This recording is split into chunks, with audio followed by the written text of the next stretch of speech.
Digital arrest పేరుతో భయభ్రాంతులకు గురిచేస్తున్న ముఠా గుట్టును రట్టు చేశారు హైదరాబాద్ సైబర్ క్రైమ్ పోలీసులు. ముంబైకి చెందిన 3 నిందితులను అరెస్ట్ చేశారు. హైదరాబాద్ డాక్టర్ నుంచి ₹1 కోటి కొట్టేసింది ఈ ముఠా. CBI, ED, Mumbai crime branch పేరు చెప్పి డిజిటల్ అరెస్టుకు పాల్పడినట్టు తేల్చారు సిసిఎస్ పోలీసులు. ఈ కేసులో గుర్దీప్ సింగ్, హర్ప్రీత్ సింగ్, కుమార్ మోహిత్ ను నిందితులుగా తేల్చారు. 62 ఏళ్ల వృద్ధుడిని బెదిరించారు ఈ కేటుగాళ్లు. 48 గంటలు డిజిటల్ అరెస్టు చేసి డబ్బులు స్వాహా చేసినట్లు నిర్ధారించారు. దేశవ్యాప్తంగా పలుచోట్ల ఇదే తరహాలో జరిగిన సైబర్ నేరాల్లో ఈ ముఠా ప్రమేయం ఉన్నట్లు అనుమానిస్తున్నారు పోలీసులు.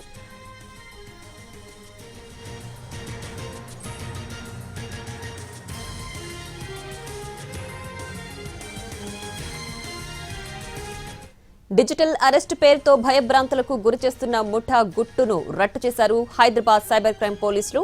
ముంబైకి చెందిన 3 నిందితులను అరెస్ట్ చేశారు. హైదరాబాద్ డాక్టర్ నుంచి ₹1 కోటి కొట్టేసింది ఈ ముఠా.